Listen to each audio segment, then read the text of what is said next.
It was last May that Jim McCarthy and I were taking a hike on a pretty remote trail in Douglas County. When about 5 miles into the trail, we looked down and saw in front of us on the trail a set of Honda vehicle keys. 5 miles really from nowhere. Now, up until that point in the hike, we had just been having a delightful time in this beautiful spring day. The flowers were blossoming, and I'm a birder, so I was enjoying an ovenbird, which is a rare warbler in Colorado. And just in general, it was just a fabulous day, enjoying it in every way. But after we found that key, suddenly everything felt differently now. We weren't just now admiring the scenery anymore. We began to search for the owner of that key. We realized that if we didn't find them, it would be no simple task for them to get home. I mean, we weren't anywhere close to cell phone coverage, and if they got back to their vehicle and suddenly discovered that they didn't have a key, I don't know what they would have done. And so suddenly, almost instantly, Jim and I realized that we were on a mission that day. We were on a mission to help somebody in trouble, maybe even before they knew they were in trouble, frankly. And I found myself just quietly praying for them and just wondering how all this was going to turn out for the day. Well, this year we are dedicating it to discovering or rediscovering Jesus.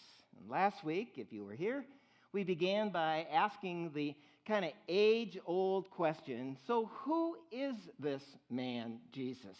And we reminded ourselves that Jesus is, without a doubt, the most prominent and provocative figure in history, that his brief appearance on earth has split time in two, that his teachings and his life are so beautiful and so profound and so disturbing at times that what he demands of us requires some kind of response from all of us.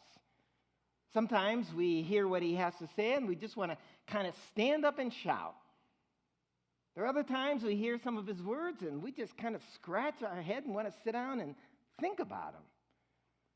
And there are times when what he has to say seems so outrageous, so excessive, so demanding of us, we are sorely tempted to just turn and run away. But the one thing you can't do is you can't just avoid him. He keeps showing up in life. He keeps disturbing our peace. And so that's why this whole school year we're going to be surveying the Old and New Testament with this Jesus kind of challenge, a chance to kind of look at the sections of the Old Testament to speak about him. We'll be doing that during this fall, and then after Christmas, taking a look at some of the things in the New Testament regarding him.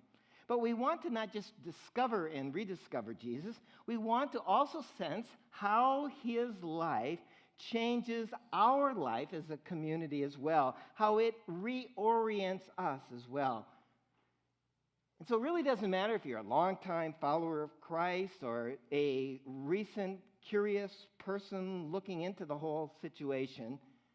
The next few weeks could be really pivotal weeks for you as you consider who is this man and what is he all about. And so while last week we looked at who is this man, Jesus, today I want us to take a look at the related question, why did he come in the first place?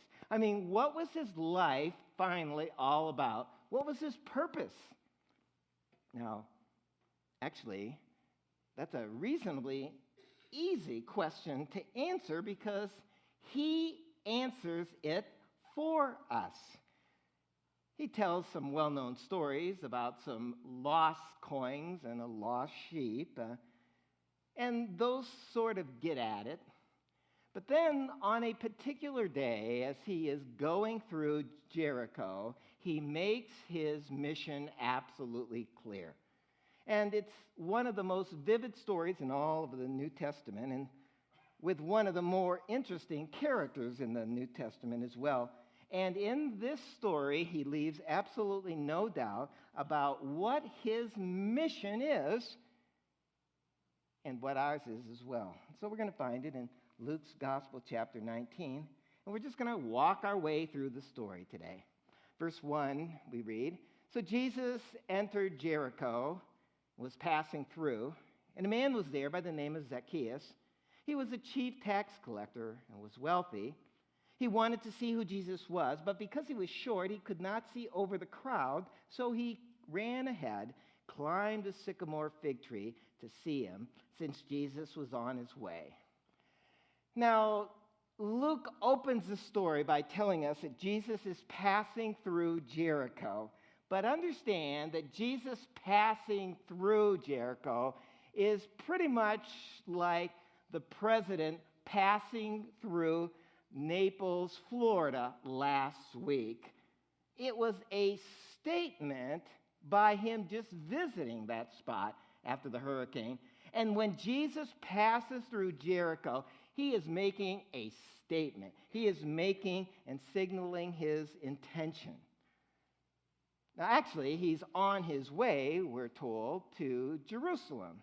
He is going there, where he will suffer and die for the sins of the world. He has already tried to explain that to the disciples, but they still don't get it. They're still having a hard time putting all that together. So Jesus keeps looking for ways to get that message and deliver that clearly to them. And so as he passes through Jericho, he has an opportunity. Now, there's no press corps following around taking pictures, but as he walks through that town, everybody in town is watching him.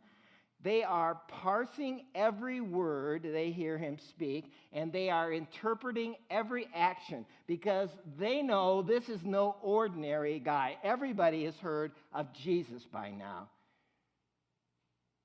And we're told there is another interesting person in the story. It's a man by the name of Zacchaeus. And he's living there and working there, doing his business there. And he also has a colorful story. He's a tax collector, first of all. We won't take time to kind of get into all the details, but it's enough to know that a tax collector was really kind of the worst kind of sinner. Not only were they crooked and greedy, not only were they irreligious, but they made their fortune on the backs of the working class folks in town.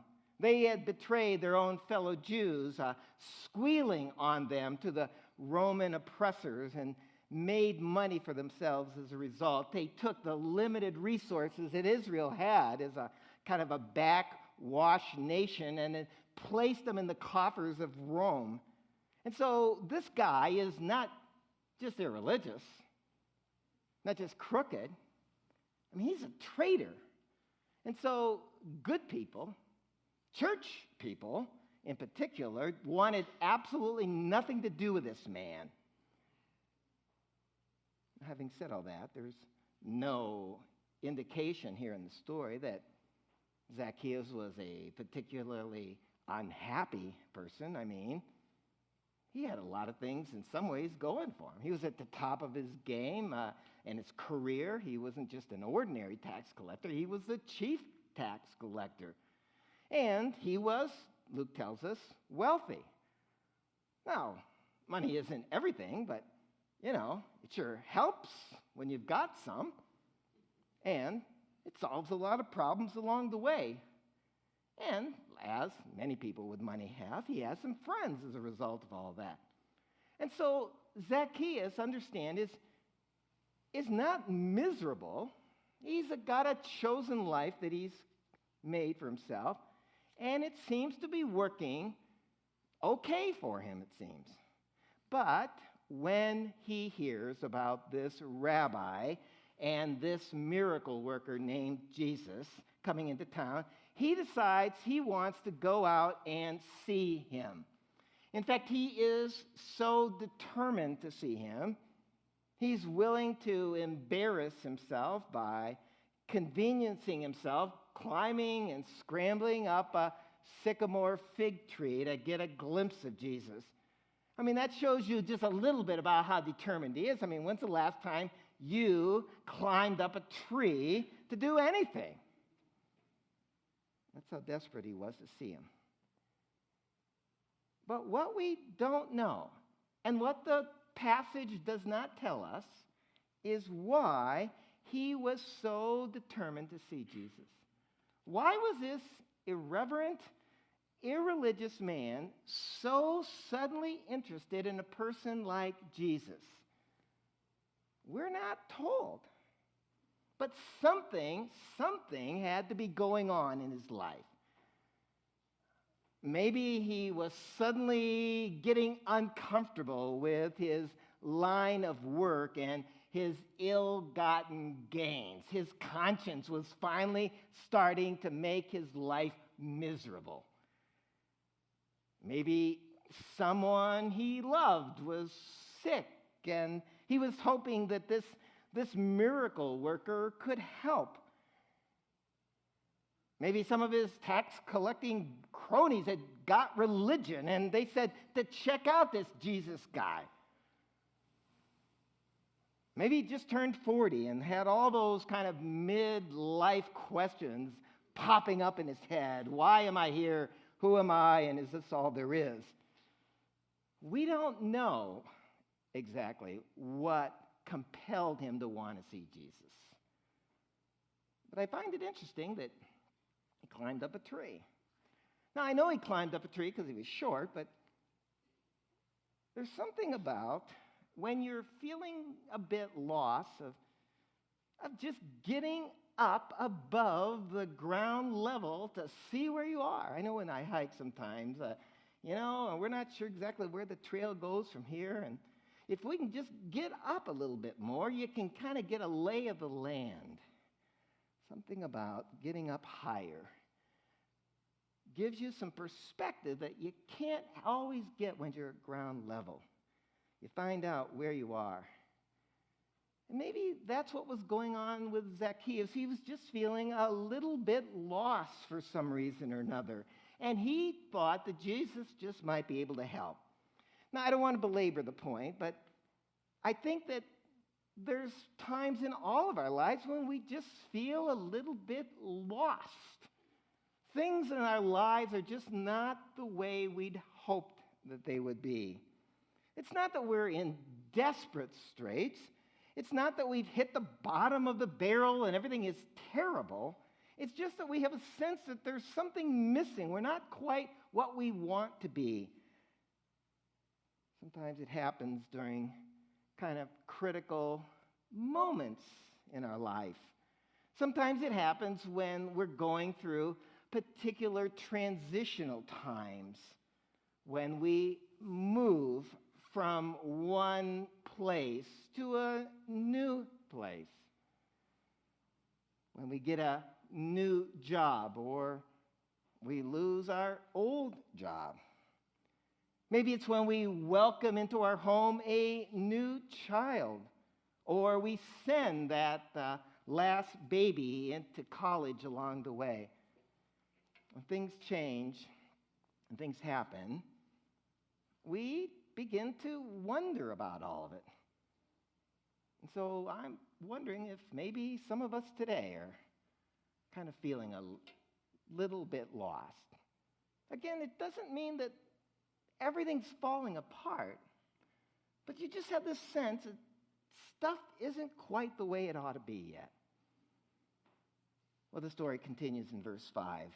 When Jesus reached the spot, he looked up and said to Zacchaeus, "Come down immediately. I must stay at your house today."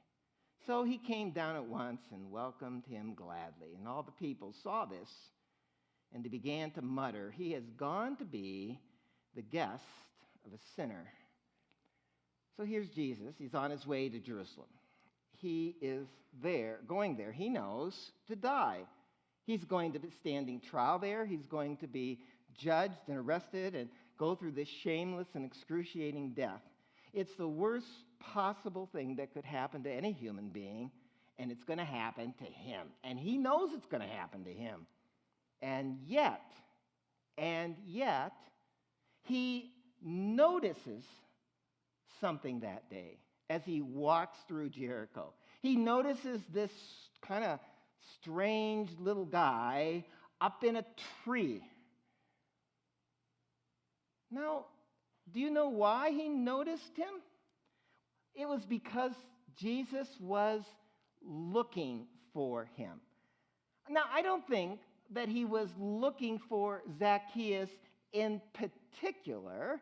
I don't think he had woke up that morning and had written on his to-do list, find Zacchaeus up a tree today. I think that it was more like this is how Jesus always lived his life, went through every day of his life. He was always looking for people, always listening, always trying to get a read for people who might just feel a little bit lost. And we're told that Jesus called him by name. Zacchaeus, you come down, for I'm going to your house today. Some of you have been to Sunday school, I can tell. So, how did he know Zacchaeus' name? I mean, this is a stranger to him. How did he know his name? Well, it could have been a supernatural deal. Maybe every human being's name at Jesus' birth had been hardwired into his skull. But I'm not inclined to think so. Maybe it was the Holy Spirit whispering into his ear like a presidential aide at a rope line says, "That's so-and-so." Maybe. But I'm more inclined to think it was a bit more ordinary than that. That Jesus simply was overhearing the conversation and the buzz on the street that day. I mean, here's the chief tax collector climbing a tree. That's got to generate some discussion. And I'm pretty sure Jesus heard all of that.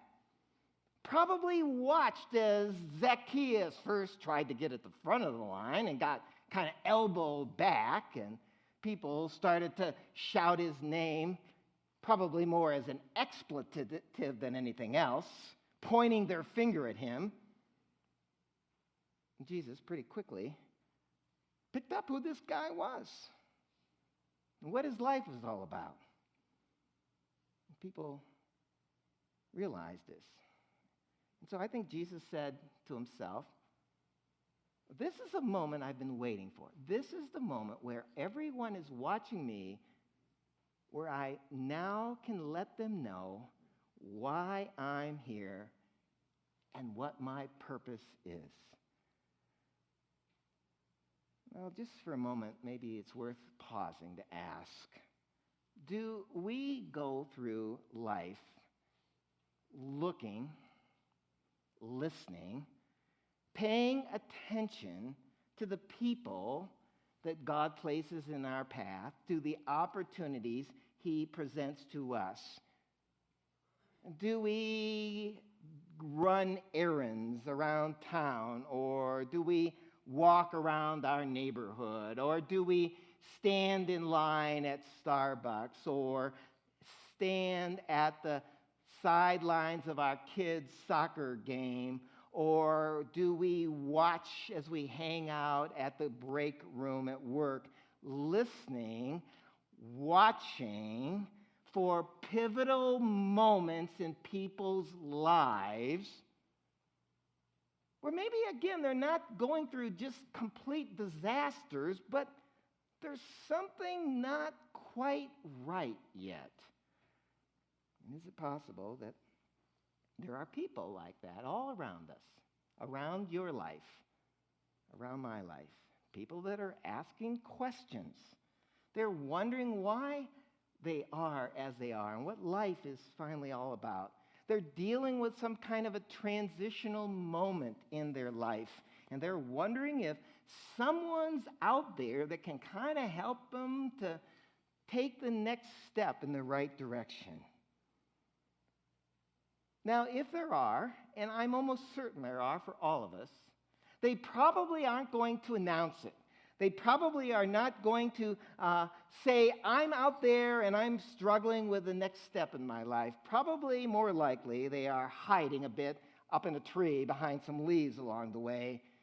But if you're willing to look, if you're willing to listen, pay attention, you just might find that there are people, interesting people, who would love to have a meaningful conversation with you about the things in life that matter. And some of those people are the people that we've been placing on those meeples, those foam boards up there along the way. So Jesus, we're told here, calls Zacchaeus by name. In fact, it's the only time in the whole Gospels where Jesus calls a stranger by name. Now, why did Jesus explicitly do that? Well, I think there's a couple reasons. For one, I think Jesus wanted Zacchaeus to know that he knew who he was, that he knew what his life was about, and that he mattered to Jesus.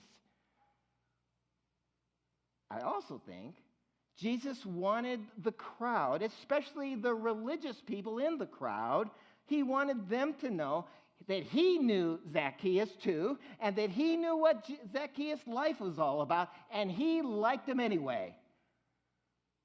You can see all these people are watching. They are watching how Jesus is going to respond to a known sinner. And then Jesus does something even more amazing. He invites himself to Zacchaeus' house for dinner. Now, that's not just bad manners to invite yourself to dinner. This was bad theology as well. Because according to the religious traditions of the day, you didn't do that kind of thing at all. To eat with someone, to enter their home, to sit at their table, to break bread with them, communicates acceptance of them. Acceptance? How could this rabbi, these religious folks wondered, how could this man who claims to represent God, how could he communicate acceptance to a sinner like Zacchaeus? Now, at this point, they are, frankly, the religious folks, they are more offended at Jesus than they are at Zacchaeus. I'm not sure why. But sometimes we Christians feel it is our job to tell everyone what they're doing wrong. Well, someone's got to tell them that they're sinners. It might as well be me, right? I mean, why is that? Do we think, they might think, that we approve of their behavior or their crass language or their questionable relationships if we don't say something? Jesus doesn't seem to worry about that. He doesn't say to Zacchaeus, Zacchaeus, I'd love to come to your house today, but I don't want you to think that I approve of your thievery and your extortion. So I guess I better not come. He doesn't say that. In fact, I'm pretty sure he didn't need to say it. I'm almost certain Zacchaeus already knew how Jesus felt about the way he was living. And I think that Jesus was willing to be misunderstood in order to build a relationship with him. Let me say that again. He was willing to be misunderstood in order to communicate that that person was loved by him and that he loved him. In fact, I went back and just took a kind of a quick survey of all the encounters Jesus had in the scriptures with notoriously sinful people. The woman at the well who had 5 husbands, and the one she was living with then wasn't a husband at all. Another woman who was caught in the very act of adultery, about to be stoned. A rich young ruler who refused to part with his money. That prostitute who crashed the dinner party that Jesus was at and began to wash his feet with her hair. In every single one of those cases, Jesus never, ever points out their sin, at least not at the beginning. He always leads with welcome. He always begins with grace. Now, eventually, he reaches the point where he confronts some of those aspects of their life that are out of order at times, but only after they know without a doubt that he loves them as they are just then. That he delights in the friendship he's developing with them. In fact, often he never even brings up their sinfulness. They just get it by being with him. Hanging around his life, they just get a glimpse of how life was meant to be lived. He doesn't have to say anything sometimes. They just want what he is. And that seems to be what's happening here. Look, verse 8. But Zacchaeus stood up and said to the Lord, "Look, Lord, here and now I give half all my possessions to the poor. And if I have cheated anyone out of anything, I will pay back 4 times the amount." Jesus said to him, "Today, salvation has come to this house, because this man, too, is a son of Abraham."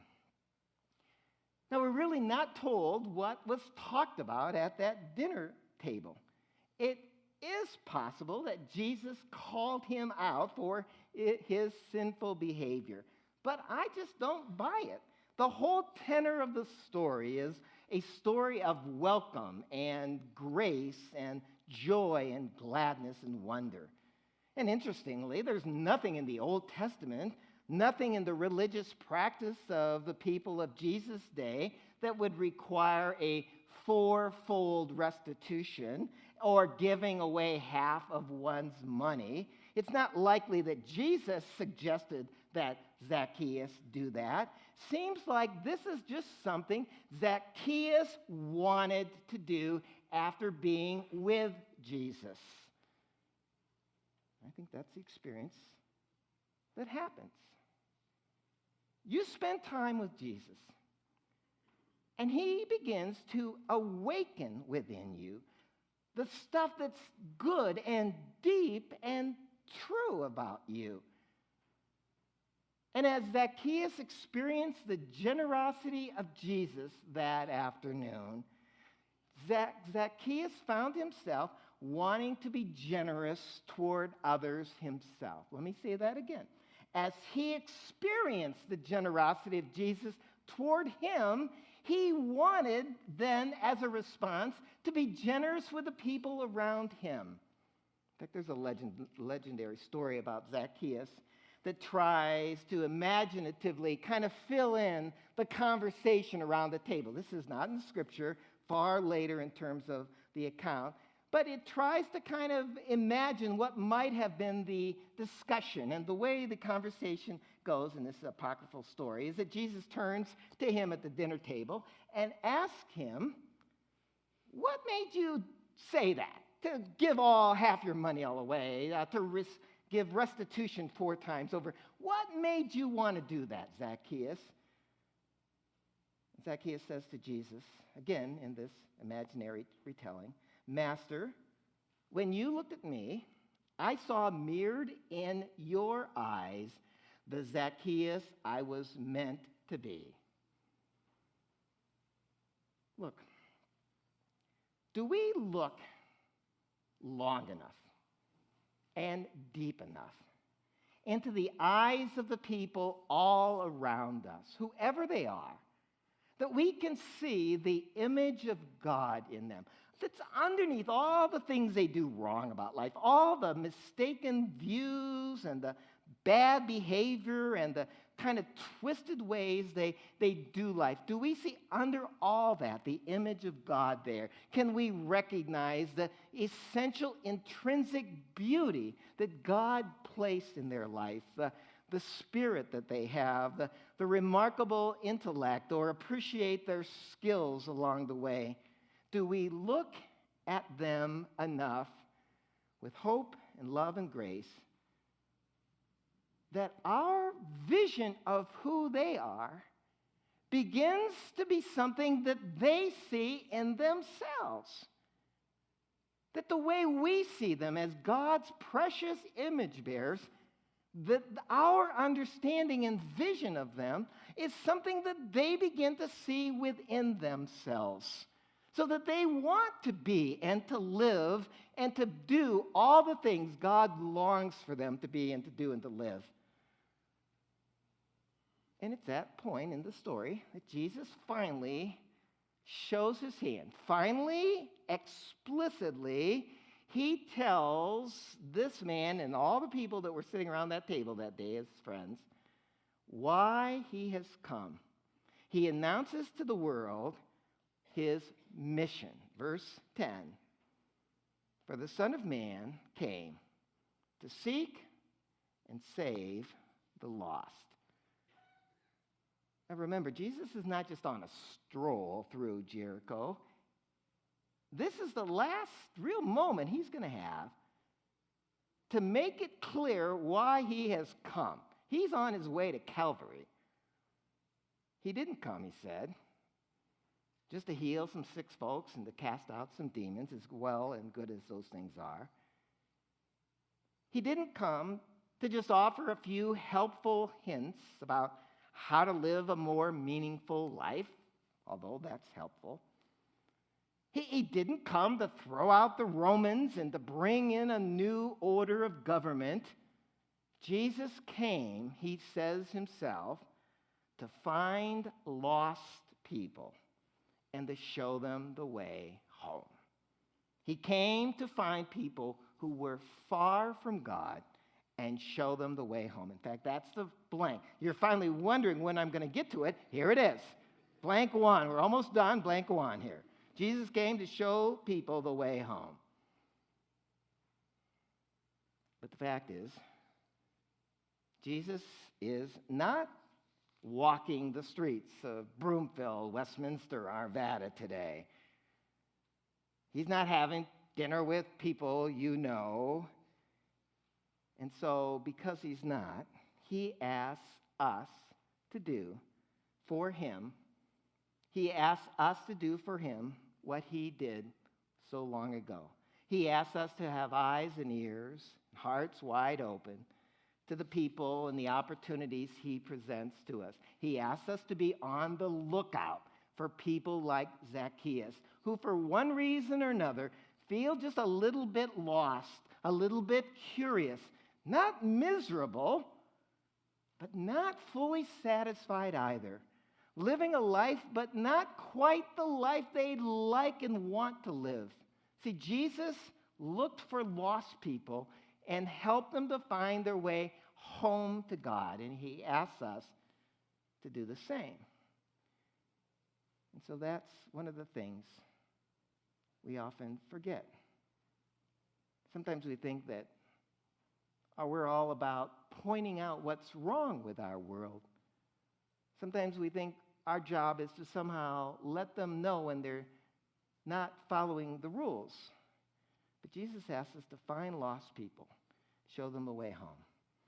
And I can't but help but think that there are all kinds of Zacchaeuses around there, all kinds of them around your life that are sitting up in trees quietly waiting for someone that can give them some perspective about life, who can show them the way home. Last spring, when Jim and I were on that hike, the knowledge that somebody was ahead of us or behind us who had lost their car keys that would take them home It really ended up changing everything that day because we were no longer just on a hike, we were on a mission. And it wasn't about us anymore. It was about finding them. And that's how it is for us when we accept the mission of God. We're not just doing all this for ourselves. We're looking for people and opportunities to help them find their way home. Our lives are not just about writing code and selling widgets and taking classes and raising kids. Our lives are about showing people at work, at school, in family life, what life was meant to be lived like when we have that relationship with Him. And that's why we're here at Family in Christ.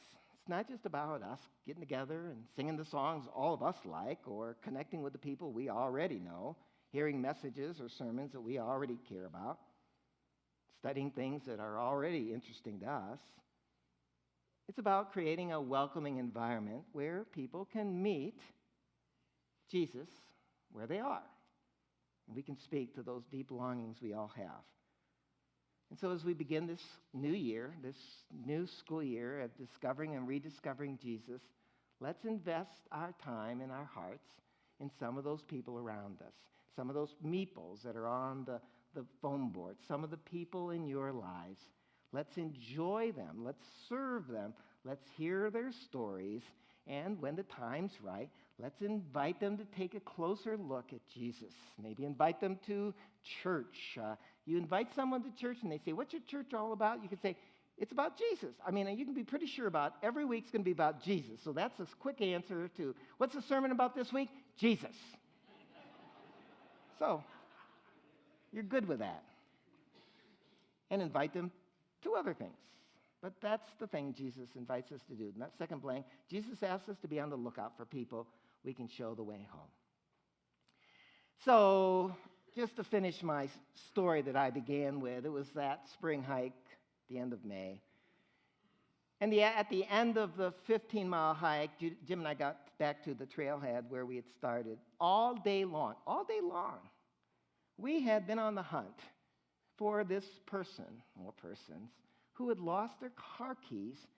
And as we got to our car, it felt like it was just all for naught. And so we dumped our gear into the trunk. But then Jim noticed someone standing by a vehicle near ours, a Honda. You didn't happen to lose your keys today, did you? Her face lit up. Yes. I've been looking for them all day. Well, we found them 5 miles down the road or down the trail. And rarely, really rarely, have I seen someone so filled with gratitude. Thank you. Now, listen, that was a wonderful day of being out in God's creation. It was a wonderful hike. But as perfect as was the weather, as beautiful as were the vistas, the joy of that day was giving those keys to that young couple so they could go home. And that's what we're all about. Helping people get the keys so they can go home. You can do that. We have, all of us, opportunities to do that. And so this year, as we begin to look at who Jesus is with new eyes, let's take time to think about how we can help people, help each other to get closer to Him and to more fully enjoy who He is. That's our prayer as we begin next week with our Essential Jesus Reading Challenge. Let's pray together.